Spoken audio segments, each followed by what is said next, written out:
Bonjour, bonjour, ve Shabbat Shalom. Aujourd'hui c'est Shabbat, nous sommes le 24 juin 2023.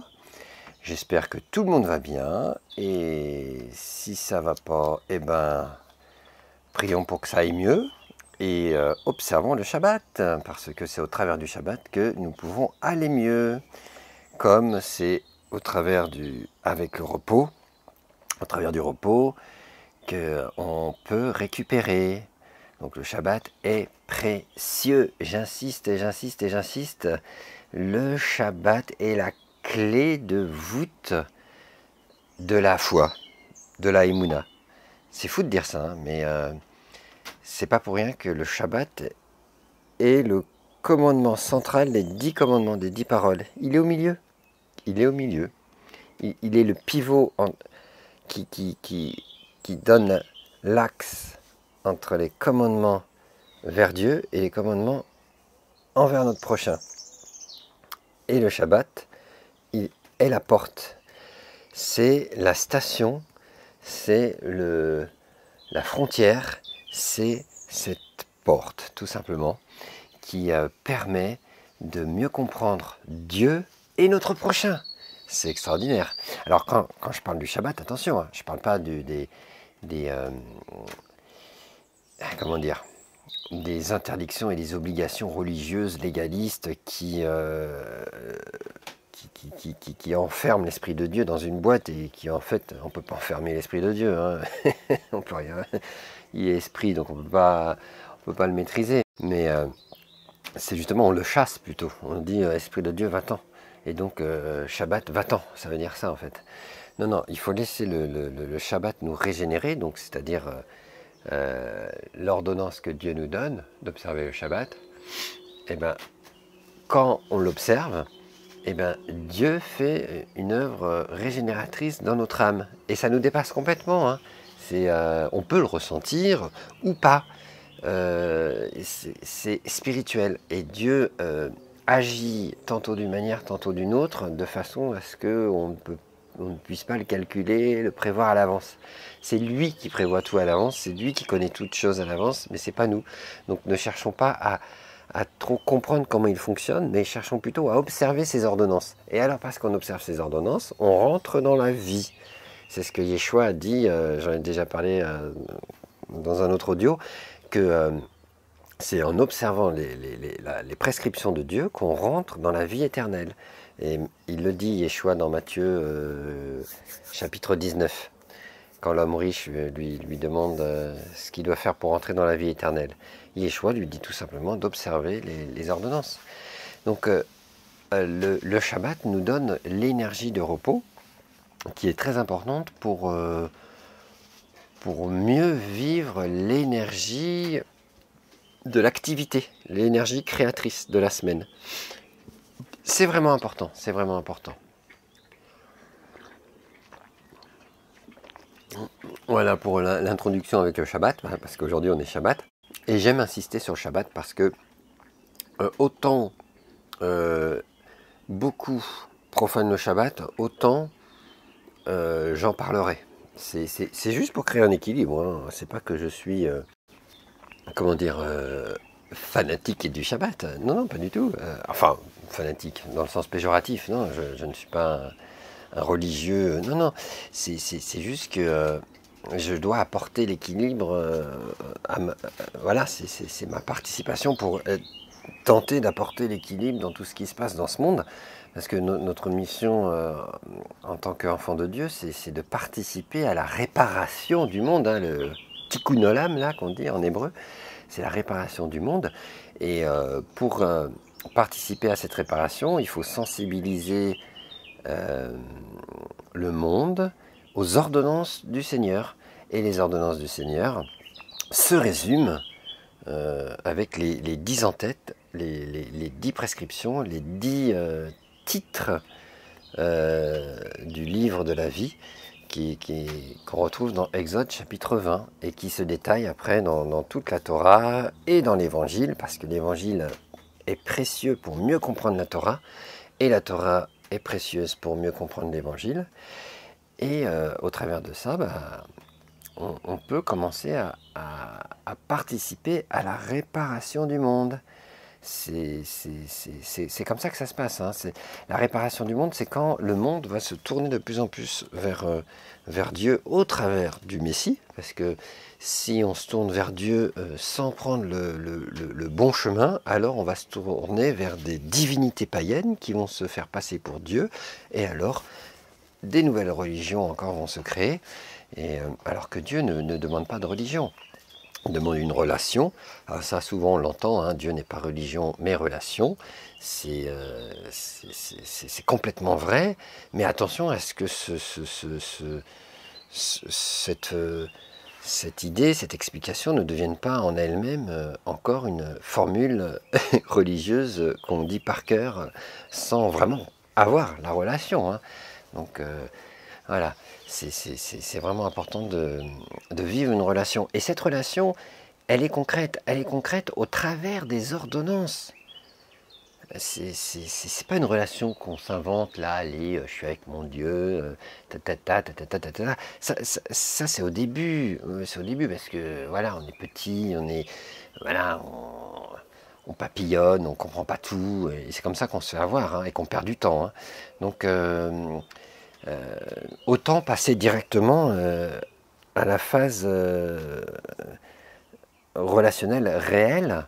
Et c'est pour ça que Dieu a permis que l'héritage d'Israël puisse traverser les temps, parce que c'est l'héritage d'Israël qui comprend la Torah, les prophètes, hein, les psaumes, les écrits et l'évangile. Même s'il est rejeté par la majorité des juifs, mais ça c'est encore un autre sujet. Hein. Moi, peu importe hein, qui rejette quoi, moi j'annonce la parole de Dieu au complet, selon bien sûr ma foi, mes convictions. Et on partage pas, mais je ne cherche pas la faveur de qui que ce soit. Hein. Moi, et je ne veux pas non plus condamner qui que ce soit. Moi, j'apporte le message que je vois, que je comprends, et après chacun en fait ce qu'il veut, mais je ne veux pas juger qui que ce soit. C'est vraiment important. Parce qu'après c'est du cas par cas, et voilà. Mais il y a quand même le message général que tout le monde doit entendre, qu'un maximum doit comprendre, ce serait l'idéal, mais déjà l'entendre c'est bien, et c'est ça qui va permettre vraiment d'avoir une relation avec Dieu, parce que Dieu a sa volonté. Ce n'est pas notre volonté qui va façonner Dieu. Non, non, c'est l'inverse. C'est sa volonté qui va nous façonner. Et alors, nous, tous nos bugs, tous nos traits de caractère mauvais, tous nos péchés en un mot, hein, eh ben, ils vont être... Tout ça, ça va être chassé, purifié, restauré. Notre âme va vraiment guérir de tout ça. Parce que on va commencer à suivre sa volonté qui est dans ses ordonnances. Hein, c'est comme ça que ça se passe. Hein. Ne nous laissons pas aller au désir de notre cœur de vouloir interpréter Dieu d'une manière ou d'une autre. Non, Dieu, bon, bien sûr, il faut quand même toujours essayer de l'interpréter, parce que, voilà, on tâtonne, hein, mais on doit essayer de l'interpréter au travers de ses ordonnances.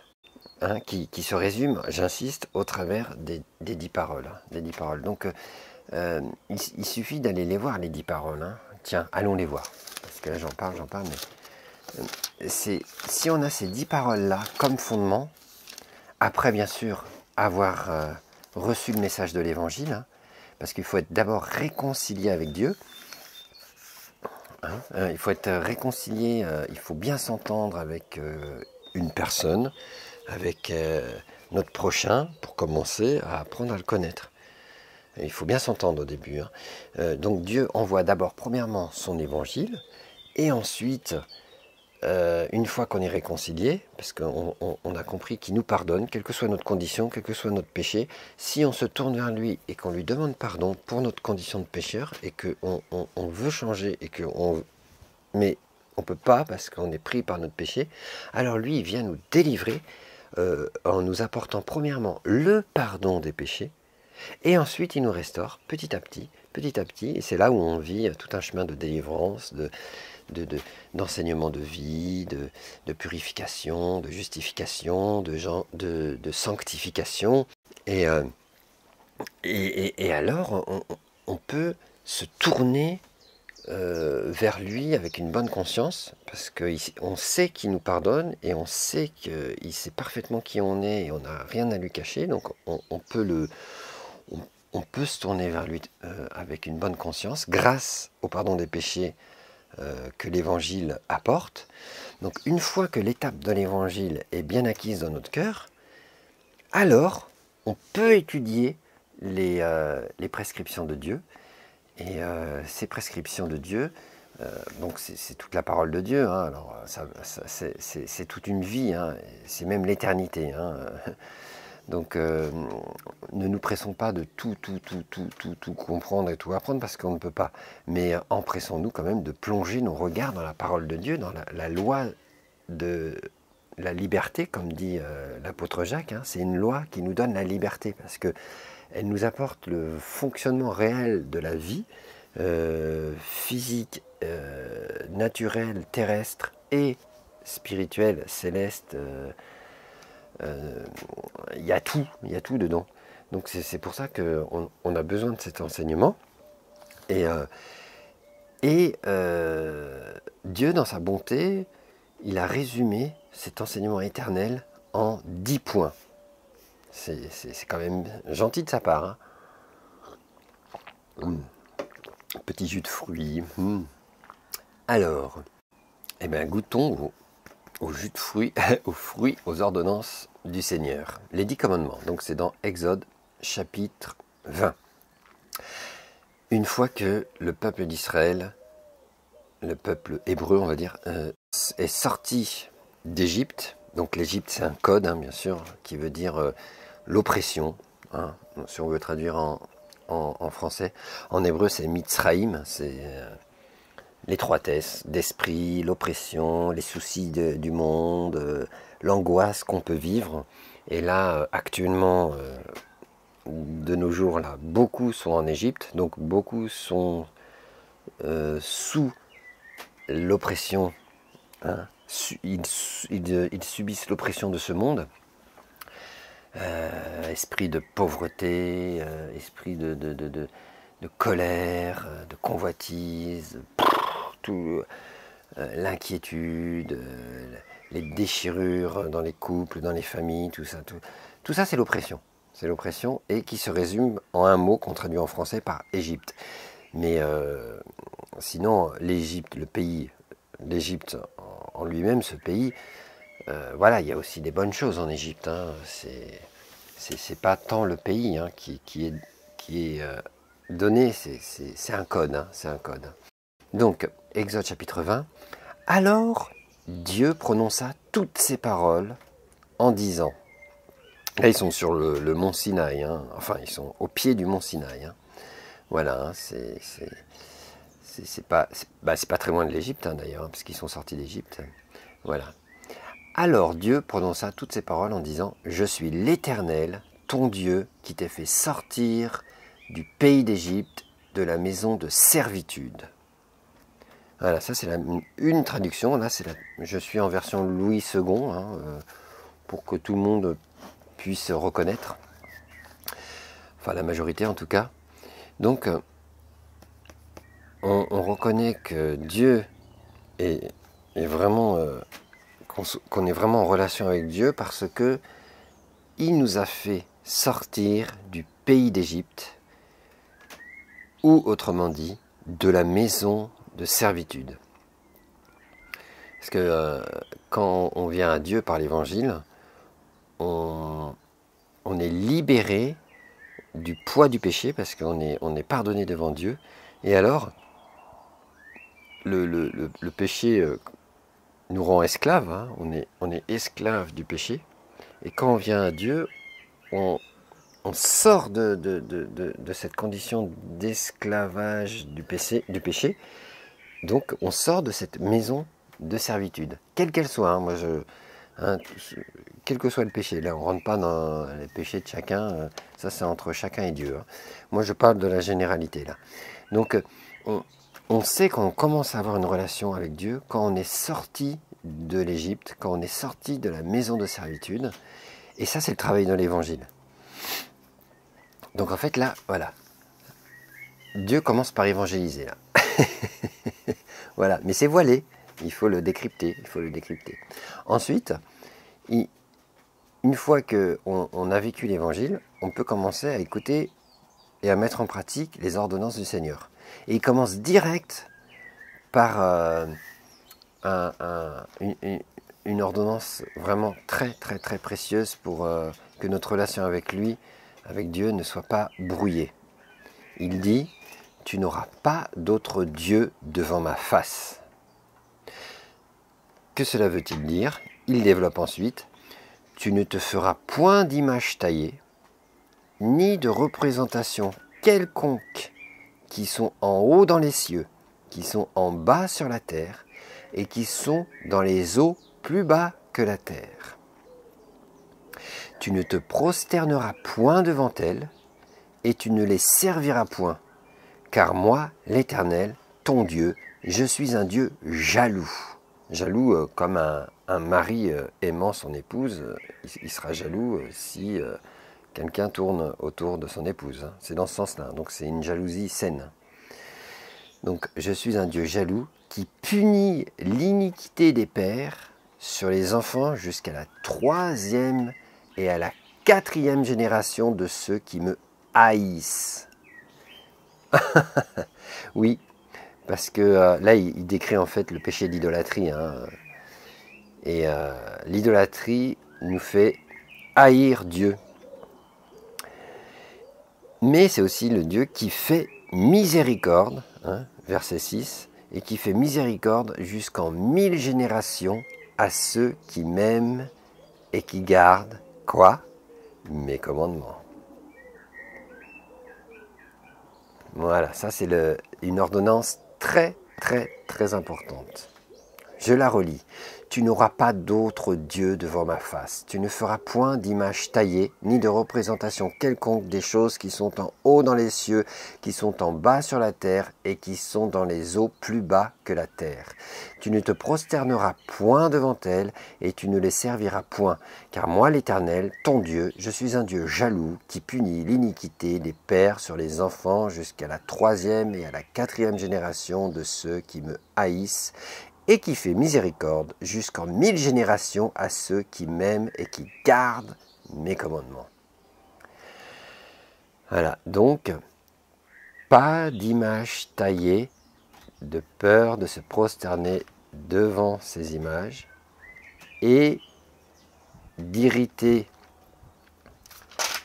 Hachem, l'Éternel, qui pourrait bien nous punir pour ces iniquités-là que nous commettons, et en plus qui pourrait nous punir de génération en génération.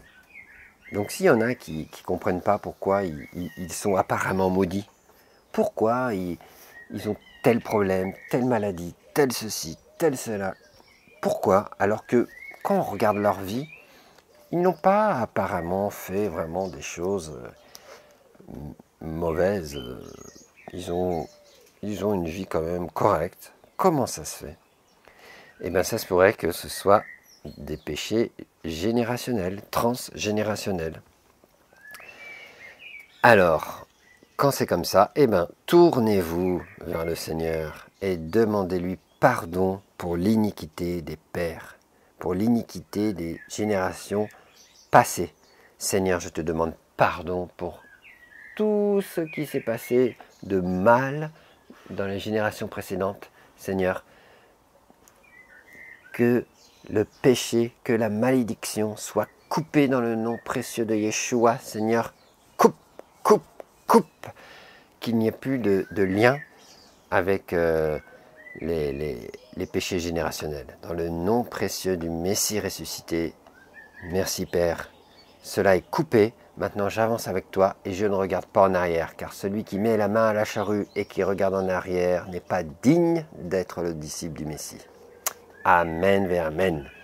Voilà, faites ce genre de prière, parlez avec votre cœur, il n'y a pas de prière toute faite, toute réciter, parler avec votre cœur. Vous pouvez aussi lire des prières faites hein, si vous voulez. Hein. Mais l'important, c'est de prendre conscience que on est relié à des...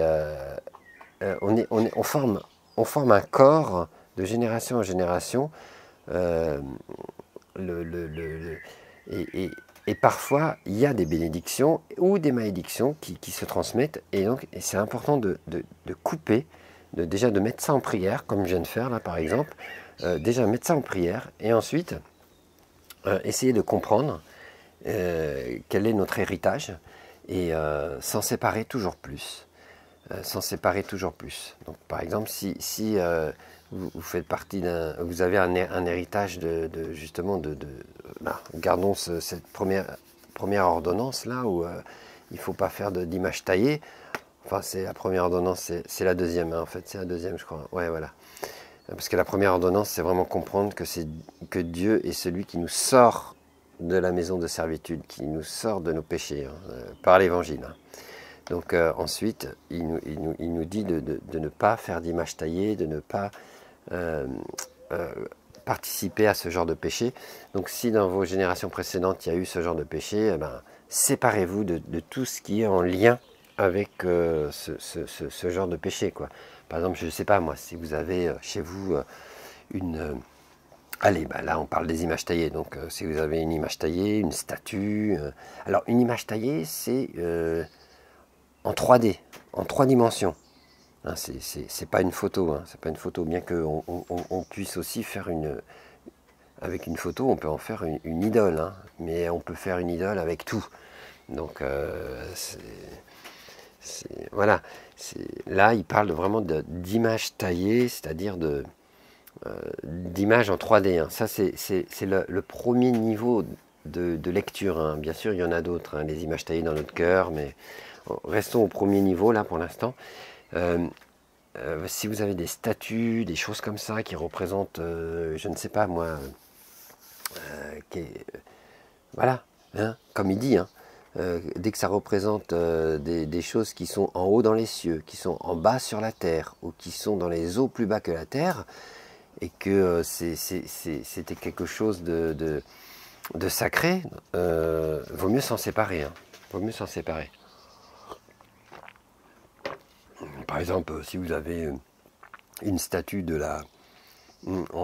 ça en général, avec l'héritage catholique, on retrouve hein, les statues de la Sainte Vierge. Là, voilà, bon bah ça il faut s'en séparer, quoi. Il faut même les briser, ces statues, hein, prophétiquement, hein, c'est important. Hein. Et je sais que c'est pas facile. Hein. Maintenant, chacun fait comme il veut. Hein. J'oblige à rien, mais... ça, c'est une porte ouverte en continuel pour l'idolâtrie, quoi. Mais le fait de dire stop et le fait d'accomplir un acte symbolique, prophétique, en brisant ce genre de statut, c'est déjà très fort. Hein. Ça veut dire qu'il y a une libération qui se fait. Et ensuite, vous avancez, mais sans regarder en arrière, comme dit Yeshua. Hein. Il le dit bien, le Messie. Hein. Celui qui met la main à la charrue et qui regarde en arrière n'est pas digne d'être son disciple. Hein. Donc c'est important de savoir briser les liens, mais ne pas revenir en arrière. Hein.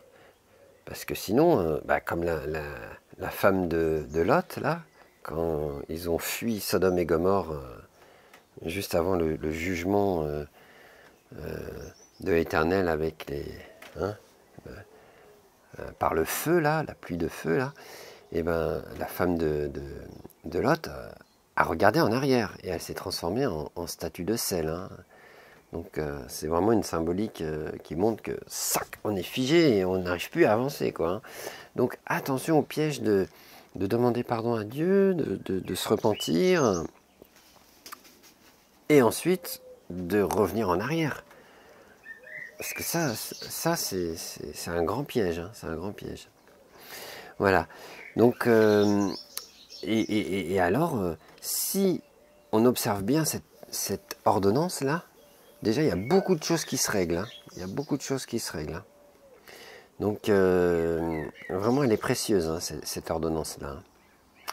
Voilà. Donc, tu ne te prosterneras pas devant ces statuts-là, hein, certainement pas. Hein. Donc si vous le faites encore, bah voilà, il est temps de changer, il est temps de changer. Hein. Si vous voulez marcher avec l'Éternel, hein. Chacun fait comme il veut. Hein. Voilà. Ensuite, tu ne prendras point le nom de l'Éternel, ton Dieu, en vain, car l'Éternel ne laissera point impuni celui qui prendra son nom en vain. Ça, c'est le verset 7 de Exode chapitre 20. Alors, tu ne prendras point le nom de l'Éternel, ton Dieu, en vain. Donc, tous ceux qui disent trop souvent Dieu, Dieu, Dieu, Dieu, Dieu, alors qu'en fait, ils ne sont pas vraiment dans une véritable relation, dans une véritable foi ou crainte de l'Éternel, eh ben, ils sont en train de s'attirer des jugements sur eux, sans même s'en apercevoir. Hein. Ouais. Donc il ne faut pas non plus trop dire, trop souvent Dieu, Dieu, Dieu, si c'est pas sincère. Hein. On peut le dire, mais à condition de évoquer l'idée de l'Éternel. En fait, c'est ça, évoquer le sujet de Dieu, quoi. C'est à un moment donné, oui, il faut, hein, mais à condition qu'on sait que ça peut entraîner des conséquences vraiment qui peuvent soit aller en notre faveur, soit aller contre nous. Hein, il y a un jugement contre nous. Hein. Donc il faut vraiment faire attention. Hein, faut vraiment faire attention. Et c'est pour ça qu'il le dit. Hein, attention à ne pas trop m'évoquer comme ça, avec légèreté. Il faut vraiment faire attention. Hein. Vraiment faire attention. Quoi. Parce que l'Éternel ne laissera pas impuni celui qui prendra son nom en vain.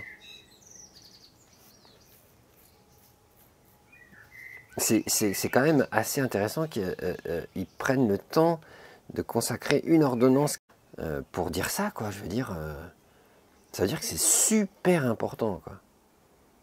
Parce que les 10 paroles, il faut les méditer avec crainte et tremblement et dans la joie aussi. Mais oui, ce sont les, comme on dit, les clés de voûte, là, hein, ce sont les piliers fondamentaux de la émouna, de la foi, de la vérité. Quoi, hein. Si on méprise ces ordonnances-là, on méprise Dieu, hein, on méprise Hachem, hein, complètement. Hein. Donc, c'est pour ça que j'insiste hein, sur ça. Je voulais parler d'autre chose, mais c'est pas grave. On fait les 10 commandements. C'est la base. C'est la base. C'est la base. Si on n'a pas ça, on ne sait pas qui est l'Éternel. On ne sait pas. On ne sait pas. Et encore, ce n'est que l'introduction. Hein. Après, pour mieux comprendre ces 10 ordonnances, il y a toute la Torah. Hein. Il y a toute la Torah. Donc, ne prenons pas le nom de l'Éternel comme ça, comme si c'était un quelconque sujet. Faut faire attention, je pense. Hein. Et c'est marrant parce que là, le fait d'en parler, je reprends conscience. Combien de fois j'ai prononcé le nom de Dieu en vain? Pardon Seigneur, quoi. Pardon. Heureusement que tu nous fais grâce. Heureusement. Donc Seigneur, je te demande grâce pour ce péché dont je dois me débarrasser, de trop prononcer ton nom en vain. Ah, à mon avis, je l'ai beaucoup prononcé en vain. Je te demande pardon. Je te demande pardon, mon Père. Merci de me permettre de prendre conscience. Ah ouais. Merci, merci, merci. Ah, la grâce de Dieu, on en a besoin. On en a besoin. Heureusement qu'il y a sa grâce. Sinon, on ne peut pas observer sa loi. C'est pas possible. C'est pas possible. Elle nous... très vite, on se sent condamné, quoi. Donc moi, Seigneur, je veux étudier ta loi sans esprit de condamnation.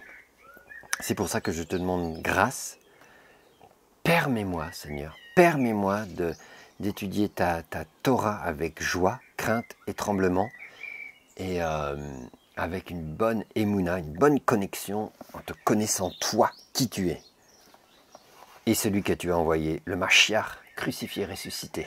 Amen, ve amen, amen, ve amen. Et permets-moi de bien observer tes 10 ordonnances. Permets-moi de bien les observer, mon Père. À ma mesure de foi, à mon niveau, bien entendu, mais que dans mon cœur, je les observe comme toi, tu attends que je les observe. Je continue. Donc ensuite, on arrive au 4e commandement. Là, on en a fait déjà 4. Hein. Tu ne prendras point le nom de l'Éternel en vain. Donc ça, c'est le 3e. Tu ne te prosterneras point devant les statues, les images taillées. Ça, c'est le 2e. Et l'autre, c'est « Je suis l'Éternel qui t'a sorti de la maison de servitude et tu n'auras pas d'autre Dieu devant ma face. » Voilà, ça c'est la première. En fait, la première ordonnance, il se présente en fait. Il décline son identité. Je suis l'Éternel, ton Dieu, qui t'ai fait sortir du pays d'Égypte, de la maison de servitude. Par la puissance de l'Évangile, on pourra dire aussi. Alors, passons au 4e commandement, qui est, souviens-toi, donc verset 8, hein, Exode chapitre 20, verset 8, souviens-toi du jour du repos pour le sanctifier, pour le mettre à part, pour le préserver, qu'il soit bien différent des autres. Tu travailleras 6 jours et tu feras tout ton ouvrage. Donc les 6 jours de la semaine, là, on peut se lâcher pour travailler, là, on peut y aller. Hein. Mais le 7e jour est le jour du repos de l'Éternel, ton Dieu. Tu ne feras aucun ouvrage, ni toi, ni ton fils, ni ta fille, ni ton serviteur, ni ta servante, ni ton bétail, ni l'étranger qui est dans tes portes. Tout notre entourage en fait. Hein. Car en 6 jours, l'Éternel a fait les cieux, la terre et la mer, et tout ce qui est contenu, et il s'est reposé le 7e jour. C'est pourquoi l'Éternel a béni le jour du repos et l'a sanctifié. Ça, c'est un trésor précieux à découvrir, en sachant que le Shabbat se révèle au travers du temps, parce que les ordonnances du Seigneur se révèlent au travers de la fidélité, de l'attachement à Dieu, dans la durée, pas que sur l'instant, mais dans la durée, combien de temps on s'attache à lui. C'est la fidélité. C'est la Emouna en fait, hein. C'est la Emouna, c'est l'amour de la vérité. Et l'amour de la vérité, qui est la Emouna, fait qu'on adhère. Hein. C'est André Chouraki qui a fait la traduction de la Bible. Il remplace Emouna par adhérence. Et c'est une très bonne traduction, c'est original, mais c'est bien ça, ça adhère. Et cette adhérence, en fait, ça fait comme effet ventouse. Donc on est collé à Dieu, mais on est collé, quoi. Donc on peut plus se détacher au bout d'un moment, on est toujours avec lui. Mais bien sûr, ça s'entretient, parce que si on n'entretient pas notre relation, l'effet ventouse se retire. Donc c'est ça la Emouna, et c'est même plus qu'une ventouse, hein, c'est parce qu'après il y a une pénétration spirituelle de lui en nous, de nous en lui, comme il dit Yeshua dans la prière, dans sa prière là, dans Jean chapitre 17, là, qu'on soit un, vraiment, c'est le désir de Dieu, qu'on soit unis, complètement fusionnés, quoi. C'est un magnifique programme, quoi. Mais cette fusion, en fait, on peut la vivre qu'au fur et à mesure de notre marche avec l'Éternel. C'est une question ça se fait dans le temps aussi. Et c'est ça la fidélité. Hein. Parce qu'il y a un proverbe hein, dans la Bible, dans le livre des Proverbes, qui dit que beaucoup proclament leur bonté. Hein, voilà, leur qualité, machin, oui. Mais l'homme fidèle, qui le trouvera? C'est ça que Dieu cherche, la fidélité, qu'on peut appeler Emouna. La fidélité à Dieu, c'est la Emouna. On est fidèle. Et c'est pas le tout de proclamer la bonté, parce qu'en proclamant la bonté, on peut rentrer dans la violation de la troisième ordonnance qui est tu ne prendras point le nom de l'Éternel, ton Dieu, en vain. Hein. Attention à trop proclamer des belles choses s'il n'y a pas de fidélité. Et donc le Shabbat, c'est une ordonnance qui permet d'être fidèle en esprit et en vérité, en spirituel et en naturel, terrestre et céleste et temporel. Temporel, parce que nous sommes des êtres temporels. Alors oui, il y a la dimension éternelle, mais si la dimension éternelle néglige la dimension temporelle, alors il y a opposition, et vu que la terre est le reflet de du ciel et le ciel le reflet de la terre, ils se complètent. Donc le temporel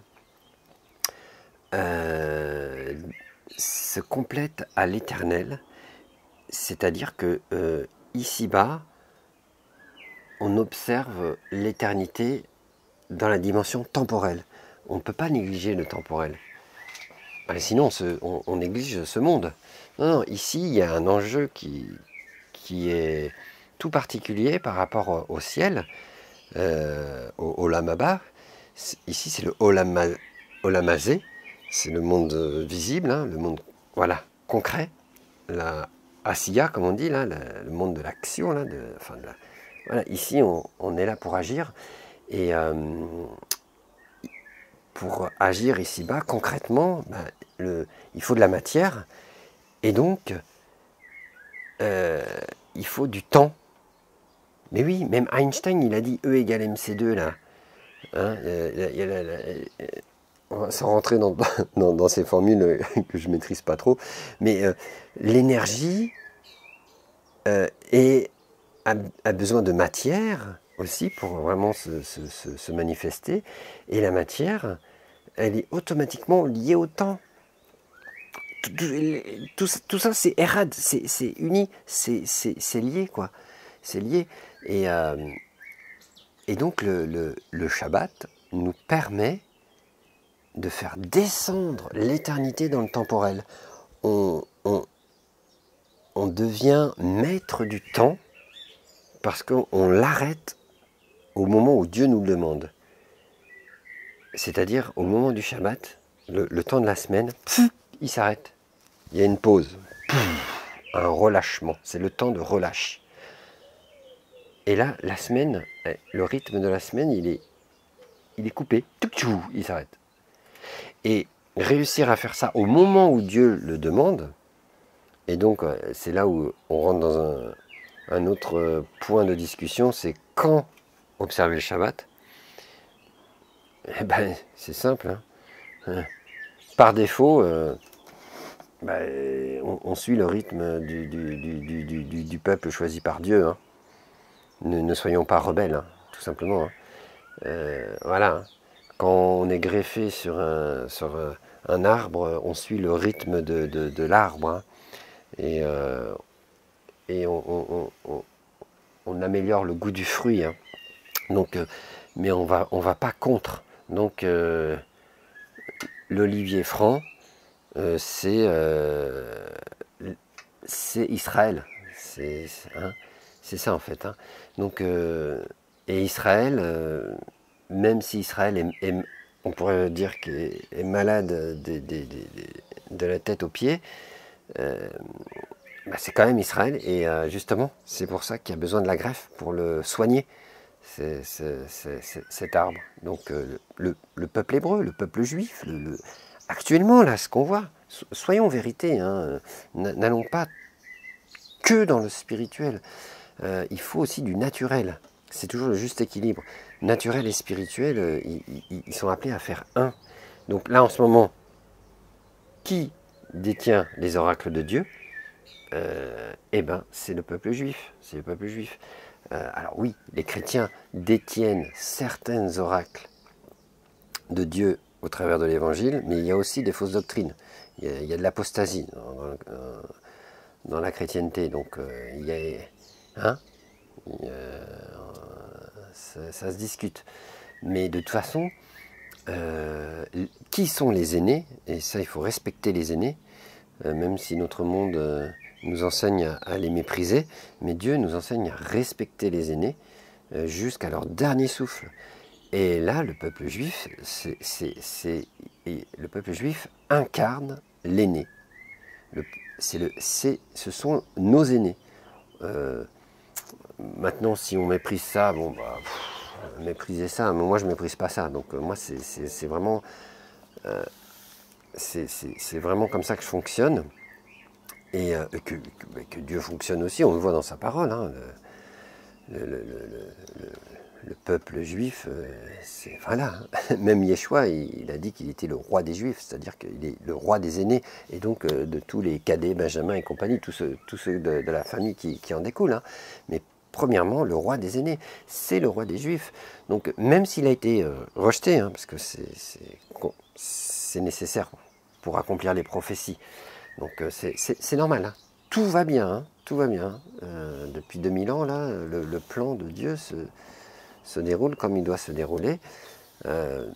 Voilà, parce qu'il s'adapte aussi en fonction de tout ce qui se passe, mais voilà, mais il le permet. Hein. Tout ça, il est au contrôle de tout. Hein. Faut pas s'inquiéter. Hein. Faut pas s'inquiéter. Il y a juste à lire, à s'informer, à décrypter, et puis on avance. Hein, on avance. Et donc, il suffit juste de voir, bah, eux, quand est-ce qu'ils observent le Shabbat. Et en plus, Dieu, dans sa bonté, a permis que les jours de la semaine puissent nous révéler quel est le jour du Shabbat. Samedi vient de Sambati en grec, et Sambati, ça veut dire Shabbat. Bon, bah, tout est... Voilà, hein, la messe est dite, comme on dit. Le Dvar Torah est donné. Non, mais c'est ça, hein, c'est très, très, très simple, en fait. Hein, donc, il n'y a pas vraiment à discuter. Hein. Maintenant, ce qui est dur, c'est de vraiment matérialiser, temporaliser notre foi ici-bas. Et ça, c'est plus dur parce que il y a le rythme du monde auquel on est plus ou moins soumis ici-bas. Et c'est ça qui nous empêche d'observer le Shabbat. C'est pas tant notre volonté. Hein. Idéalement, si rien ne nous empêchait, tout le monde observerait le Shabbat. Mais en fait, ce qui nous empêche d'observer le Shabbat, c'est notre rythme de vie, le rythme du monde qui s'oppose au Shabbat et qui reporte le jour du repos au dimanche.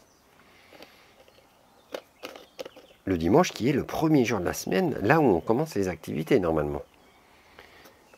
Mais puisqu'il y a eu un décret que Dieu a permis, sur le dimanche, comme jour de repos, c'est pour ça que c'est pas évident de commencer une activité le dimanche. Donc on peut aussi comprendre pourquoi le dimanche c'est pas toujours facile hein, de commencer une activité, mais normalement c'est ça. Hein. Bon bah ça fait qu'au final on a un week-end. Si on observe le Shabbat et que le dimanche, bah voilà, on commence pas vraiment une activité, mais on peut déjà la préparer ou que sais-je, bah, ça fait qu'on a quand même 2 jours de repos, c'est pas mal quoi. C'est une grâce, double grâce. Mais quoi qu'il en soit, quelle que soit notre observance du dimanche, comment elle se fait, ce qui est important, c'est d'observer le jour de relâche que l'Éternel donne, qu'il a confié à son peuple, et que son peuple nous témoigne, et c'est le jour du Shabbat, du vendredi soir au samedi soir. Et si pendant ce temps-là, on observe un temps de relâche, bien sûr, tourner vers Dieu, hein, on ne va pas faire un temps de relâche pour faire ce qu'on veut, nous. Non, non, non. Hein, il le dit bien, le prophète Ésaïe, dans Ésaïe chapitre de mémoire 58, je crois, quand il parle du jeûne, et ensuite qu'il parle du jour du Shabbat, il dit, hein, si tu lèves ton pied le jour du Shabbat pour ne pas faire ta volonté, mais pour faire celle du Seigneur, c'est-à-dire se tourner vers lui, quoi, mais pas pour faire nos propres activités que nous on désire, mais qu'on s'arrête pour Dieu et voilà, prendre le temps de d'étudier la parole de Dieu, de prier, d'adorer Dieu, voilà, de se tourner vers lui, en famille, en groupe, ou même seul, quelle que soit la condition, à partir du moment qu'on fait un temps de pause, de relâche avec l'Éternel, alors on rentre dans l'observation du Shabbat, et tous les rituels qui se transmettent de génération en génération par les différents religieux, c'est du bonus, chacun fait comme il veut, chacun a la liberté de l'esprit d'observer les rituels si ça les édifie, pourquoi pas. Moi je suis ni pour ni contre les rituels, c'est chacun fait comme il veut. Moi j'ai les miens et je les fais avec une certaine souplesse, voilà. Les miens que j'ai appris au travers de l'héritage d'Israël, hein, et après je les fais à ma façon, mais en tout cas ce qui est important, c'est d'honorer l'Éternel le jour du Shabbat et dans le repos, et de lui demander de nous communiquer son énergie de repos qui nous régénère, parce qu'on a passé une semaine à œuvrer. Donc on a besoin d'un jour de repos afin de mieux repartir pour la semaine qui suit. Et alors si on fait ça, si on observe cette ordonnance-là, cela devient difficile de faire des burn-out, de déprimer, hein, de faire de la dépression et tout ça. Ça devient impossible même. Hein. Ça devient impossible parce qu'on est continuellement régénéré, enfin régulièrement régénéré, pardon, par ce temps d'arrêt. Et alors, Dieu nous restaure et il nous fortifie pendant la marche. Et notre force augmente pendant la marche, comme il est dit dans un psaume. Donc, voilà. Donc, tous ceux qui font de la dépression, sont victimes de burn-out et tout ça, la prescription du docteur des docteurs, qui est l'Éternel, eh ben, c'est observer le jour du Shabbat. Et voilà. Et ça ira bien mieux. Mais c'est un traitement, hein. C'est pas en une fois, bien qu'en une fois il peut aussi faire des miracles, mais en général c'est sur la fidélité de l'observance du Shabbat, Dieu nous restaure sur le temps. Et c'est normal, hein, c'est une réparation sur le temps, puisque tout ce qui est dépression, burn-out, c'est aussi une conséquence d'un rythme qui s'est installé sur le temps aussi. Donc il faut restaurer par le temps aussi. Donc il faut plusieurs Shabbatot, pour commencer à sentir les bienfaits du Shabbat. C'est une question de fidélité, encore une fois. C'est une question de fidélité.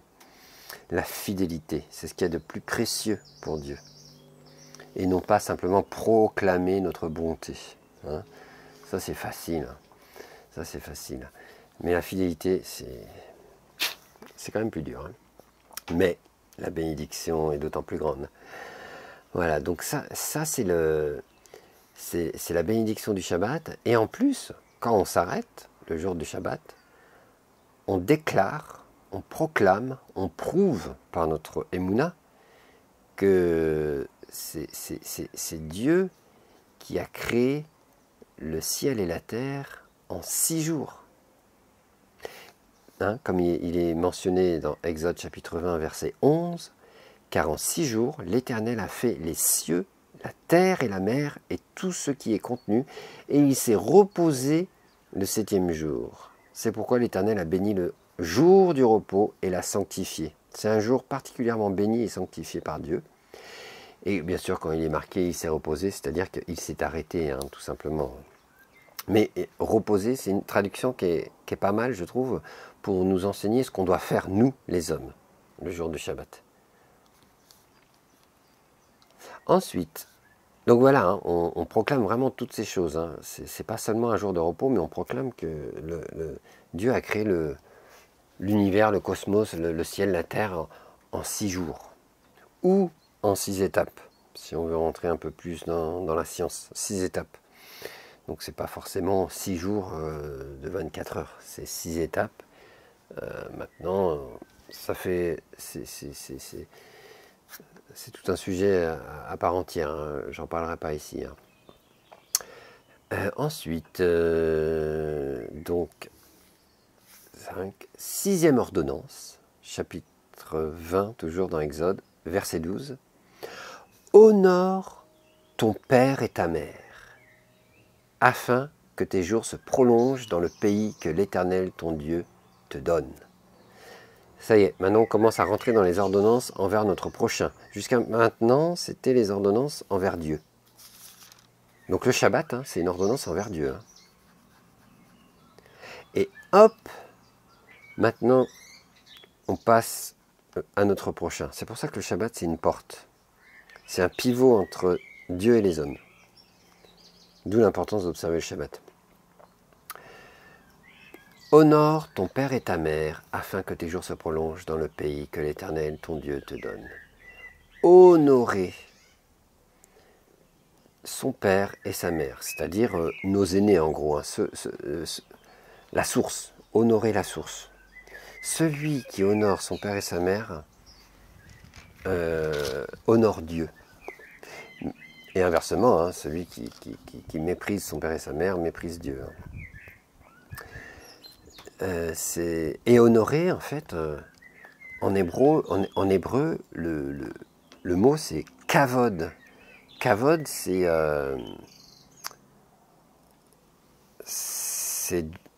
le poids d'honneur. C'est le lourd, ça pèse lourd. Quand il y a du kavod, quand il y a de l'honneur, ça veut dire qu'il y a du lourd. L'expression là, il y a du lourd, attention. Il y a du poids, c'est pom. Donc c'est ça en fait, on doit donner vraiment du respect aux parents. Et ça, je sais que ça peut être dur pour certains. Alors pour ceux avec qui ils s'entendent très bien avec leurs parents, c'est que du bonheur, hein, c'est une bénédiction d'ailleurs. Profitez-en, profitez-en. Honorez vos parents. Donc ça veut dire que les parents, quand ils pensent aux enfants, ça leur fait du bien. Et là, on sait qu'on les honore. Parce qu'on, hein, concrètement, ça veut dire quoi honorer? Ça veut dire que quand nos parents nous voient, ils sont contents, quoi, en gros. Hein. Voilà. Ils ont une bonne estime de nous. Voilà. Alors ça, c'est dans le cas, voilà, le plus simple. C'est pas compliqué. Mais quand il y a eu des déchirures, quand il y a eu de telles X disputes, où c'est très dur d'avoir une bonne relation avec nos parents, mais il faut quand même essayer de se réconcilier. Il faut prier Dieu, il faut laisser passer beaucoup de choses, il faut être très tolérant parce que ce sont nos parents. Mais si toutefois, après avoir tant essayé, supposons que la réconciliation n'est pas possible, alors, plutôt que d'entretenir la dispute, mieux vaut se séparer. Et ça rejoint ce que dit Yeshua, hein. Celui qui me suit, il doit être prêt à renoncer à père, mère, frère, sœur, richesse, tout pour me suivre. Donc si c'est à cause de l'évangile, si c'est à cause de la émouna, de la foi, que nos parents nous rejettent, parce que supposons qu'ils ne sont pas croyants, et voilà, ils voient qu'on se tourne vers Dieu et ils nous rejettent, alors s'il n'y a pas moyen de trouver un terrain d'entente, si vraiment c'est impossible, hein, mais il vaut mieux se séparer et ne pas entretenir de disputes et prier pour eux pour que ça puisse qu'ils puissent avoir une réconciliation. Mais il ne faut surtout pas entretenir la querelle. Je vous dis ça parce que moi, à un moment donné, je suis tombé dans le piège à cause de la crise Covid là. Cette crise Covid, en fait, Dieu a permis au Satan d'agir puissamment pour diviser, pour détruire les familles, vraiment, waouh, hein. L'homme aura pour ennemi les gens de sa maison, ça c'est une parole du Messie, et on l'a parfaitement vécu. Et moi je suis tombé dans ce piège à un moment donné, mais alléluia, alléluia, j'ai réussi à me réconcilier et maintenant ça va très bien, ça va bien, c'est avec mes parents. Mais à un moment donné c'était un peu chaud, et je savais que je manquais l'ordonnance d'honorer mon père et ma mère. Mais je ne pouvais pas parce qu'il y avait trop de différences et j'étais tombé dans le piège, hein, tout simplement, hein, je pense. Hein, maintenant, avec le recul, j'aurais fait différemment, mais je devais quand même informer. Donc c'est sûr que quand on informe certaines choses, ça crée des disputes. Mais voilà, mais j'aurais pu mieux gérer avec le recul. Mais au final, bah, j'apprends de mes erreurs. Merci Seigneur pour cette formation, parce que c'est magnifique, c'est magnifique. Et Dieu a permis qu'il y ait une réconciliation assez simple. Parce qu'en fait, bah, voilà, on s'est toujours bien entendu. Donc voilà, la réconciliation peut aussi bien se faire si on arrive à trouver le juste compromis. Et moi, voilà, j'ai compris ça. Et puis, grâce à Dieu, voilà, maintenant ça va. Mais donc, du coup, je sais que parfois, ça peut être très dur. Mais là, quand il y a une tension trop grande, mieux vaut, à un moment donné, couper plutôt que d'entretenir. Parce que entretenir la querelle, il n'y a rien de pire. On se condamne, on se condamne, on se condamne devant le tribunal céleste.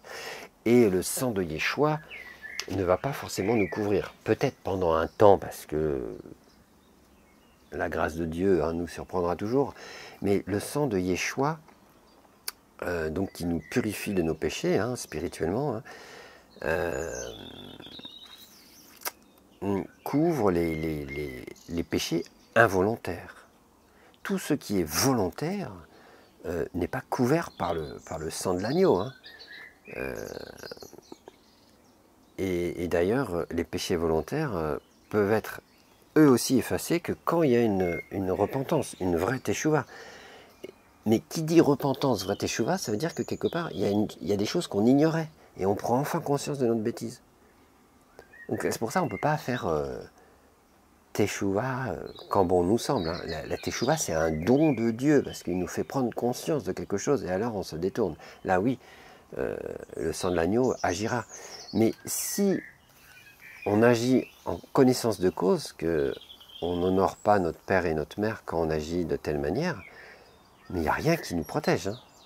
On est condamnable devant le tribunal céleste. Et on subit les conséquences ici-bas déjà. Ah oui, donc il faut faire attention. Le sang de Yeshua couvre les temps d'ignorance, les incapacités, voilà, tout ce qui nous échappe, mais il ne va certainement pas couvrir les péchés volontaires. Quand on sait mais qu'on fait quand même, là, on s'expose au jugement de l'Éternel. Alors là, il faut vraiment faire attention. Donc, tous ceux qui n'honorent pas leurs parents, arrêtez tout de suite ça.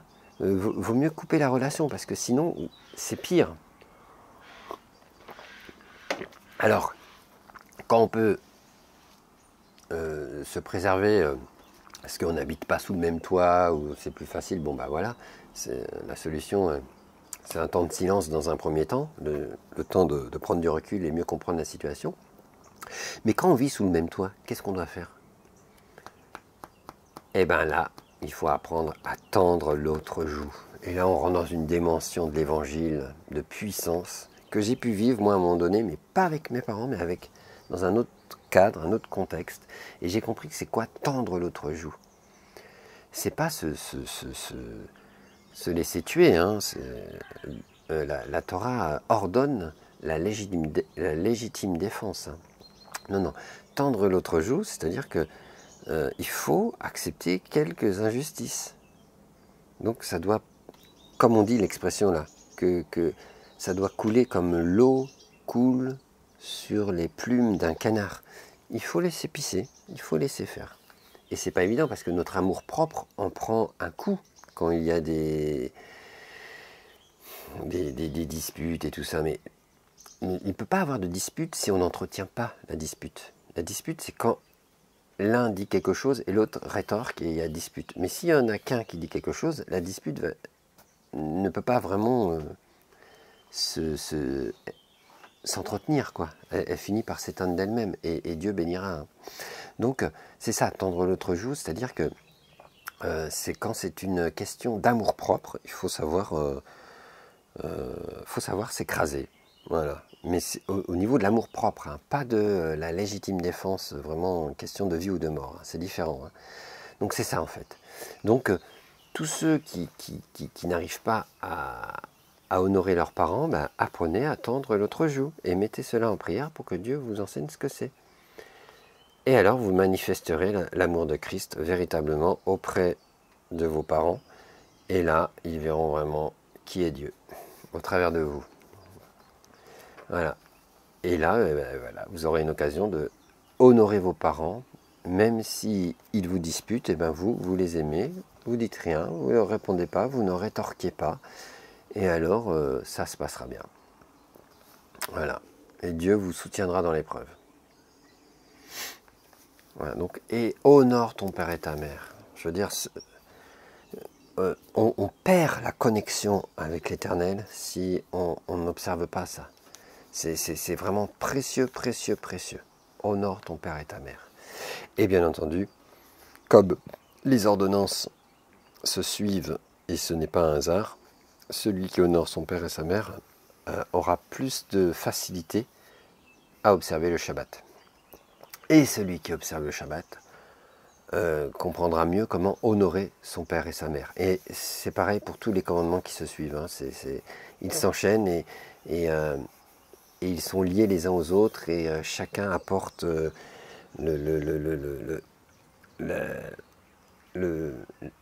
donne une indication pour comment observer l'autre ordonnance.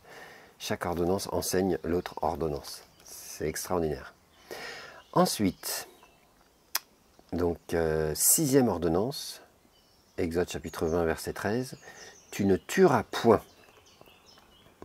Alors, il y a des rabbins qui disent que plutôt c'est « tu n'assassineras point » plutôt que « tuer ». Parce qu'on peut tuer des animaux pour les manger si c'est fait correctement, bien sûr, hein, selon la cache-route, selon les lois alimentaires et tout ça, bon, dans les règles de l'art, un seul mot, et ça c'est encore un autre sujet, je ne rentre pas là-dedans. Donc voilà, on peut tuer, des fois c'est nécessaire, et puis en temps de guerre aussi, légitime défense, des fois on doit tuer, hein, sinon on se fait tuer, donc voilà. Mais c'est plutôt, tu n'assassineras pas, tu ne feras pas de crime prémédité. Tu ne vas pas méditer le mal au point de tuer. C'est ça en fait. Donc là, c'est assez facile à comprendre. C'est un niveau de lecture en plus là qui est simple. Voilà, donc voilà, il ne faut pas chercher à tuer. Maintenant, on pourrait rentrer plus en profondeur, mais je n'irai pas plus loin. Je crois que tout le monde est d'accord avec ça. Tu ne feras pas de crime. Voilà.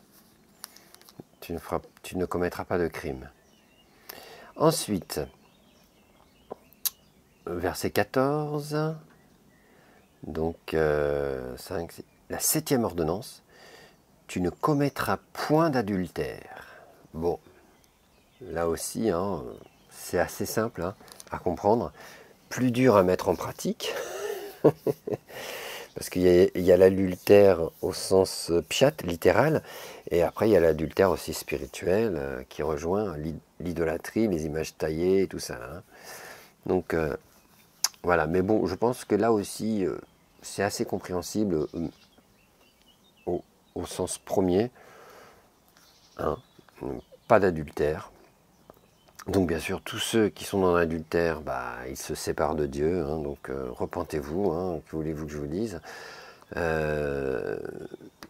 Voilà, hein, c'est assez simple. Hein. Enfin, simple à comprendre, mais quand on est dans le péché d'adultère, je sais que c'est pas facile. Et je ne veux pas juger qui que ce soit, hein, je parle juste du principe. Hein. Mais en tout cas, voilà, si vous êtes là-dedans, demandez à Dieu de vous en libérer déjà, hein, ça serait bien. Et après, il fera ce qu'il faut, quoi. Ouais, je sais, hein, c'est des ordonnances qui sont à la fois simples et compliquées, hein, selon les situations. Ensuite, donc 5, 6, 7, la huitième ordonnance, verset 15, tu ne déroberas point, tu ne voleras point, Et après, on pourrait se dire, bah oui, on comprend, il ne faut pas voler. Mais voler, c'est pas seulement voler un objet ou de l'argent, mais c'est aussi,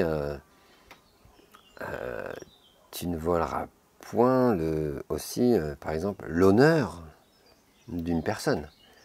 Ça va plus loin quoi, que juste voler des objets. Hein. Tu ne voleras point à tous les niveaux. Hein. Et c'est très subtil comme ordonnance. Très subtil, tu ne voleras point. Souvent on vole, hein. On vole les honneurs, on vole ceci, on vole cela, on vole voler. Les ravisseurs aussi. Hein, les voleurs d'âme aussi. Hein. Ouais, il y a tout ça. Hein. Donc c'est très, très subtil comme ordonnance. Ensuite, eh ben, la 9e ordonnance, verset 16, tu ne porteras point de faux témoignages contre ton prochain. Pas de la shonara, pas de médisance, en gros, en très gros. Hein.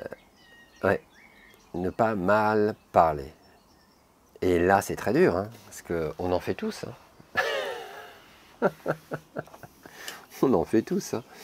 La médisance, mal parler, prononcer des paroles qui n'ont pas à être prononcées. On en fait tous, hein. On en fait tous. Et c'est dur hein, de garder sa langue, hein, mettre une garde à notre bouche. Hein. C'est dur, c'est dur. Ouais, de faux témoignages. Oh là là là, tu ne porteras point de faux témoignages contre ton prochain. Ouais, bah Seigneur, fais-nous grâce. Hein. Permets-nous de ne pas faire de faux témoignages, ou du moins d'en faire beaucoup moins. Permets-nous d'avoir une garde à notre bouche, à notre langue, Seigneur. Parce que la langue est un petit muscle caché, mais qui révèle beaucoup, beaucoup de choses. Alors, puissions-nous révéler que des merveilles de ton nom, Seigneur. Merci, Seigneur. Merci. Voilà.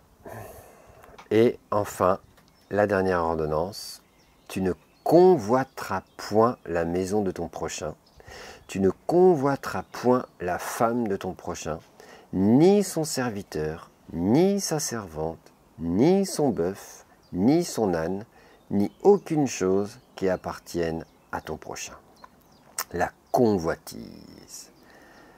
Ah, la tava en hébreu, je crois. Ouais, c'est ça. La convoitise. Et tout commence par les yeux. Ou les oreilles. Mais en général, c'est les yeux. Ouais. On voit quelque chose et tac, ça y est. Ça y est, la convoitise arrive. Et ça commence vraiment par les petites choses, hop, qui saisissent notre cœur.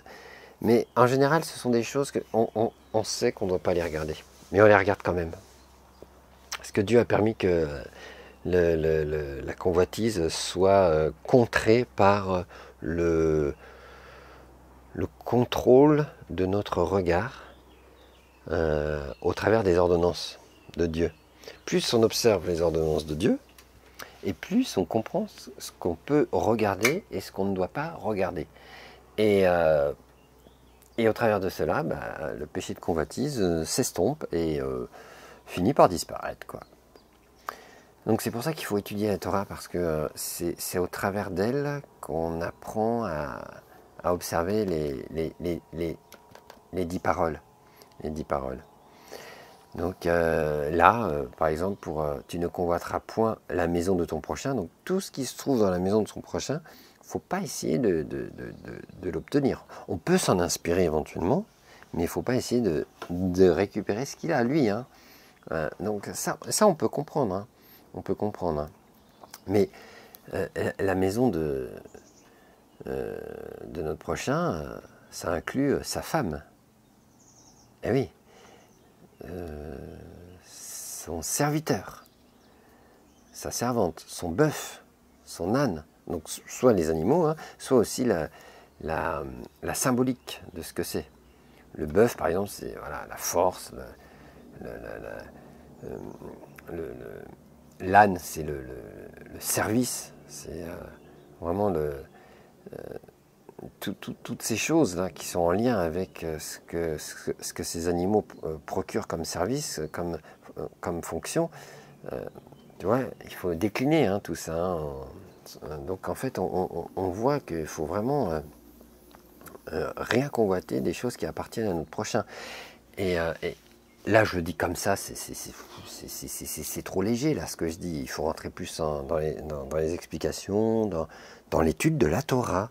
C'est pour ça qu'on a besoin de la Torah, parce que c'est elle qui nous enseigne tout ça. Là, c'est juste voilà, un petit résumé pour comprendre comment avancer avec Dieu. Et une fois qu'on rentre dans l'étude de ces 10 paroles au travers de toute la Torah, et bien là, on rentre dans une sanctification. Une véritable sanctification. Et il y a plein de péchés, plein de travers dans nos vies qui se règlent toutes seules. Toutes seules. Hein. Les délivrances, les guérisons les plus courantes que Dieu fait, c'est au travers de son étude, de l'étude de sa parole. On comprend et hop, il y a un renouvellement de l'intelligence qui se fait par l'Esprit de Dieu. Hop, et du coup, on se détourne beaucoup plus facilement de telle chose, tel péché, telle habitude. Hop, on se détourne. Et puis après, il y en a d'autres qui sont un peu plus durs, mais avec le temps, Dieu fait son œuvre. Hein, Dieu fait son œuvre. Hein. Et parfois, il y a des rechutes. Et, donc là, on sait pourquoi. Parce qu'on a déjà acquis une certaine expérience, donc on sait qu'on doit revenir à Dieu, quoi. Mais c'est le chemin de notre vie, hein. On apprend, on apprend. Donc il n'y a plus de condamnation pour ceux qui sont réconciliés avec Dieu, hein, pour ceux qui savent qui est l'Éternel, c'est leur Dieu qui les ont fait sortir, en fait, ils sont sortis de la maison de servitude grâce à Dieu, ils le savent. Donc ils sont en relation avec lui. Ils ne sont plus soumis au péché de ce monde. En tout cas, une bonne partie, parce que il y a des choses qui vont se faire avec le temps aussi, hein, bien sûr, hein, qui vont se défaire avec le temps. Mais disons qu'il y a quand même... Il y a eu à la base, il y a eu vraiment une œuvre miraculeuse qui a fait que on s'est détaché de ce monde pour se tourner vers Dieu.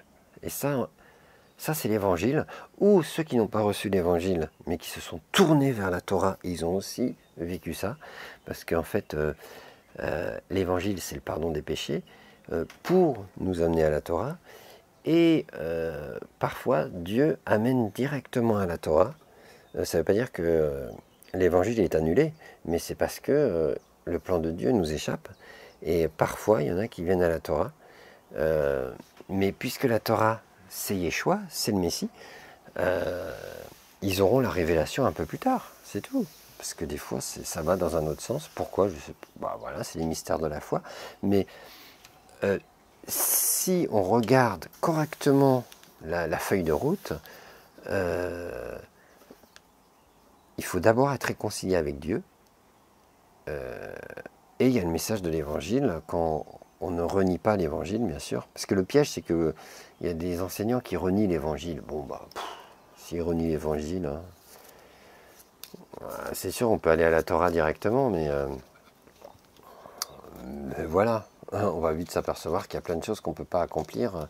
Je parle notamment de toutes les prescriptions qui concernent l'activité au temple, à Jérusalem. Donc, bon, on peut les étudier, hein, c'est déjà ça, c'est comme si on les accomplissait, mais on voit bien que concrètement, il manque des choses, parce que...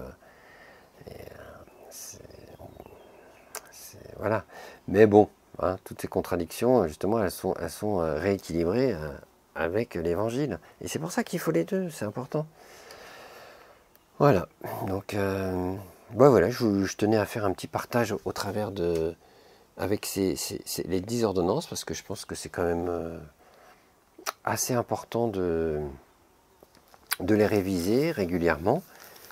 Et je pensais pas faire ça, mais finalement je pense que c'est bien de se remémorer les 10 commandements, comme on dit traditionnellement. En fait, c'est les 10 paroles surtout, hein, c'est les 10 fondamentaux pour avancer avec l'Éternel. Et ça inclut l'Évangile. Ouais, parce que quand on sort du pays d'Égypte, de la maison de servitude, c'est l'Évangile. C'est l'Évangile. Et c'est pas pour rien qu'ils ont mis le sang de l'agneau sur les poteaux et le linteau des portes. Juste avant de sortir d'Égypte. Ça, c'est la préfiguration du sang du Machiar sur la croix. Donc, c'est l'évangile, hein. Voilé, bien sûr, mais c'est l'évangile. Hein. C'est la Bessora Tova. Hein. Donc, même les 10 paroles montrent que d'abord l'évangile et ensuite les ordonnances du Seigneur. Voilà. Eh bien... Shabbat Shalom, et puis à bientôt pour la suite. Merci, soyez tous richement bénis, et Seigneur, Éternel, Hachem, Adonai, dans le nom précieux du Messie ressuscité, permets-nous de prendre joie à tes commandements, Seigneur, de prendre plaisir à méditer tes ordonnances. Permets-nous cela. C'est par ta grâce que nous pouvons observer tes ordonnances, Seigneur. Sinon, elles sont trop lourdes, elles nous condamnent, elles sont pesantes et on n'y comprend rien.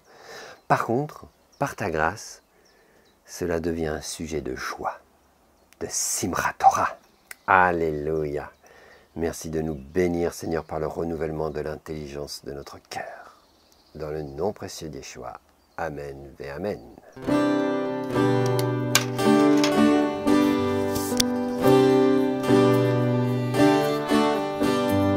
מודה אני לפניך